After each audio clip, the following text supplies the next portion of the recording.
In this video, I'll be talking about the upcoming presidential election, about the election predictions, as well as some possible investments that might do better depending on whether there's a Harris or Trump presidency.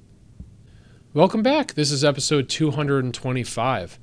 The 2024 election is fast approaching. As you listen to this, there will be less than a week until you have the final opportunity to cast your ballot. Many people have already been casting ballots as early voting is available in many states, and some people also mailing in ballots. And this year, obviously, there's been a lot of drama with the national election, beginning with the change in presidential candidate for the Democrats, and just a lot of stuff that goes on with any typical election.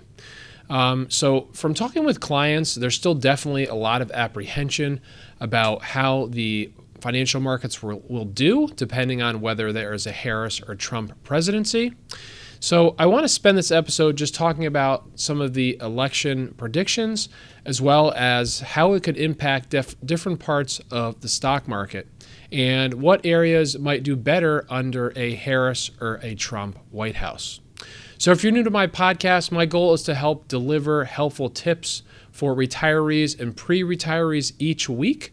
And if you're not already receiving my weekly email, then consider signing up for my weekly newsletter email. Head over to retirewithryan.com, scroll to the bottom of the page, and click subscribe to my newsletter.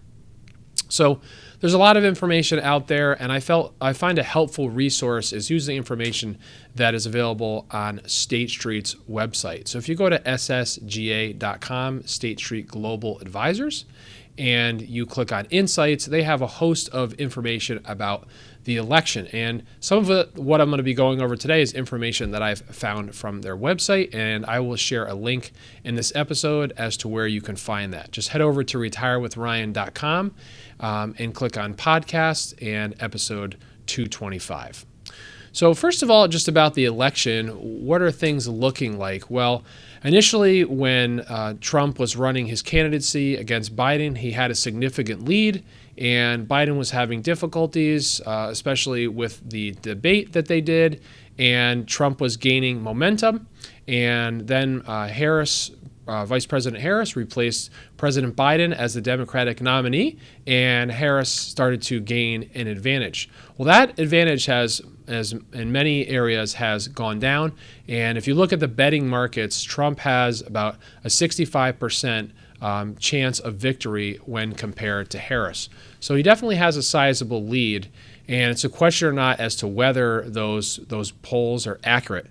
Now, there's a lot of information that you could look at on polling, but one thing to look at is also what looks like will happen in the House and Senate races, because obviously whether you have a Harris presidency or a Trump presidency, they're not able to do anything if they can't get bills passed through Congress. So who controls the House, who controls the Senate is extremely important. So as I'm recording this episode, Democrats currently need to have a net gain of 5 seats in the House to control the seats. And there are 16 seats held by Democrats where they have an advantage. So it's looking like there will be a Democratic House.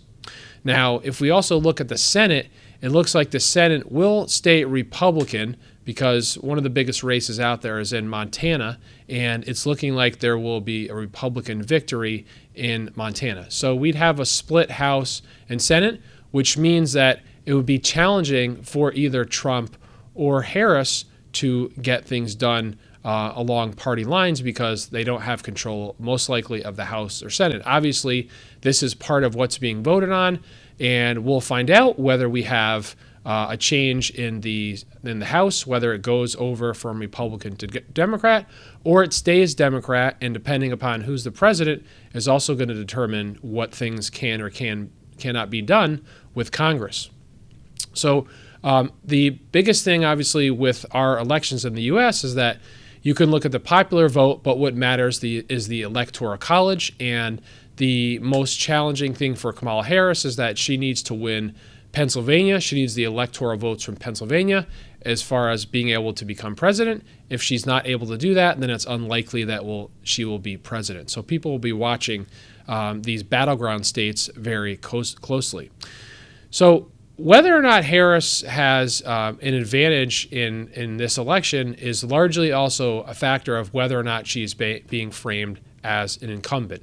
Usually incumbents don't have an advantage, and she is trying to frame herself as not being an incumbent because many people are feeling the difficulty with the high inflation that we've had in recent years, and obviously that is being pegged on the current administration, whether or not you believe they are responsible for that, because they're the ones that have been in charge. So if Harris is able to frame herself as not being an incumbent because she's actually not the president, she's the vice president, then she could have an advantage as far as whether or not she will get elected. So that's one of the biggest things that she's trying to do.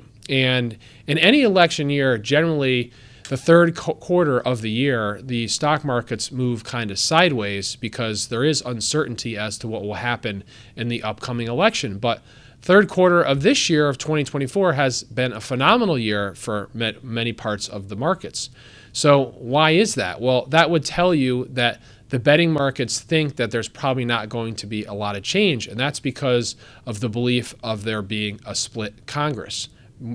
As I said earlier, that Democrats will most likely control the House, Republicans will control the Senate, which means not a lot will change. So whether or not we have a split Congress obviously is going to depend upon what can be done. So let's just assume we did have a split Congress, and that being the case, it would be hard to predict exactly what could change. But with Harris being reelected, what are some of the areas that are likely to do well? Well, obviously, a large part of the Democratic agenda has been green energy. So with a Harris reelection, most likely there won't be a change to a lot of the tax subsidies that are helping people to buy electric cars, potentially buying solar, switching over to more green energy. So any type of green energy stocks and companies will definitely do well. Trying to build more homes and give people tax credits to buy new homes is definitely a cornerstone of a Harris administration. So with a Harris election, definitely home builders would most likely do well as well. It's a very stark difference between Trump and Harris as far as foreign relations and whether or not you believe tariffs are a good idea. And most likely with a Harris election, there wouldn't be any increased tariffs. Maybe the existing tariffs would stay in place. So that would also bode well, most likely, for emerging markets and more foreign stocks, as there be more of, the Harris administration working hand in hand with some of these foreign countries rather than an adversarial or tariff type relation. So let's talk more about what the Trump election would mean for the markets as well. So if Trump were to get elected, the Trump administration has talked a lot about tariffs, especially increasing tariffs with China. So most likely Chinese stocks would not be a place you'd want to be with these increased tariffs. Trump is very focused on the stock market itself. In his first administration, he talked a lot about the stock market. He constantly was talking about how well it was doing. So you'd think that a lot of what would be done in the administration would be to try to help the stock market. So most likely you would see increased focus on reducing regulations. Trump has said that he would like to relax a number of regulations. I think he said something like for every one regulation he passes, he wants to eliminate 10 regulations. So you'd see a lot of reduction in regulations.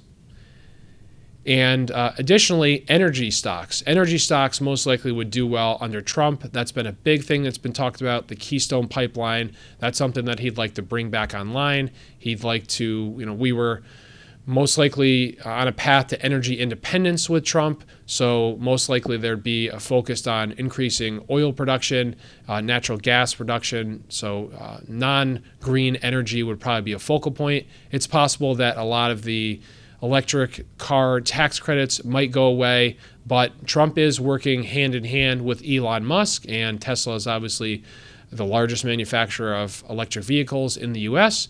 So it's not totally clear whether or not all green energy stocks would struggle.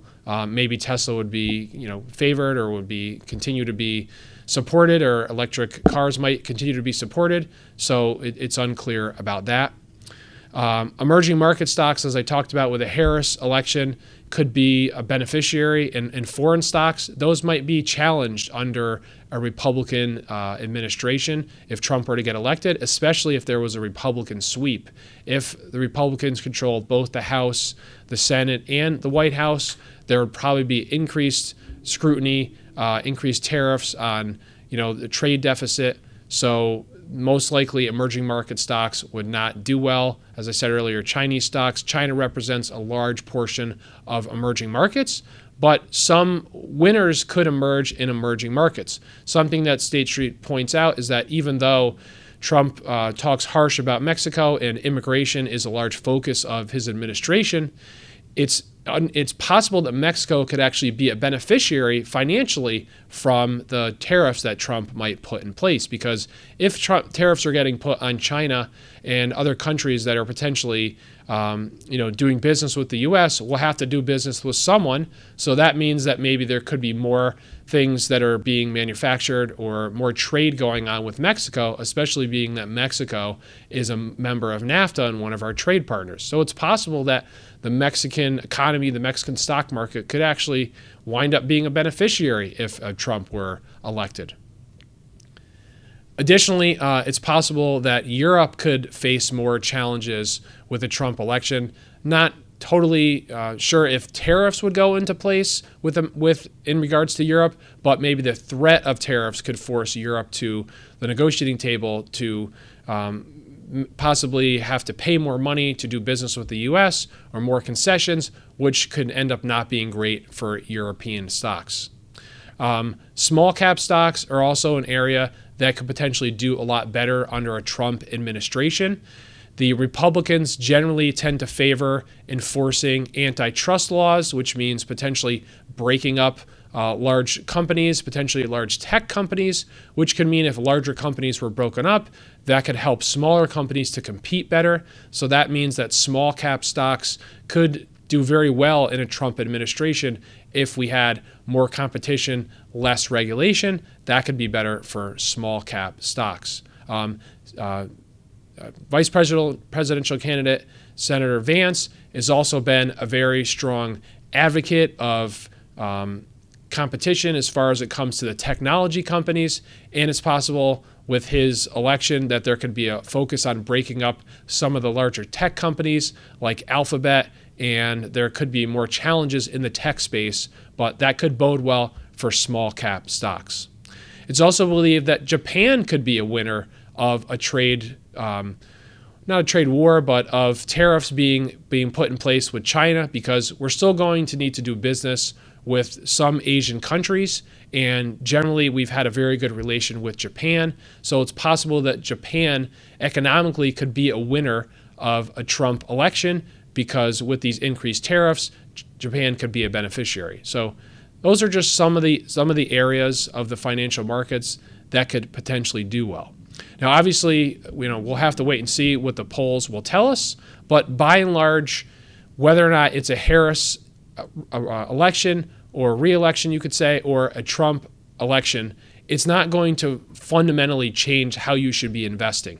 The tenets that I talk about are still always going to be important, and that is having an asset allocation which controls the amount of risk you're taking on in your portfolio. That's the amount of money you have in stocks versus bonds. That's going to be the most important factor that determines your long-term success and also the volatility in your portfolio. Being diversified, don't just have all your money in one sector or one area of the market. Don't have all your money in a few stocks. Be diversified, manage your asset allocation, and don't try to time the market either, meaning trying to jump in and out of the market. Maybe you're thinking that you're going to wait and find out what the results of the election are, and then you'll get back in the market. But what if there's a big jump in the market shortly thereafter the election and you miss out on some of that gain? That could be really detrimental to your long-term returns. So rather than trying to time the market, have an asset allocation, be diversified, and stick with it. Those core tenets are going to be really what helps you determine your long-term success and do well as an investor and as somebody either in retirement or saving for retirement. So As always, if you have a listener question that you want to have considered for a future episode, head over to retirewithryan.com and click on Ask a Question. And if you're not subscribed to my weekly newsletter, also consider signing up for that as well. I hope you found this episode helpful, and I look forward to talking to you next Wednesday. Take care.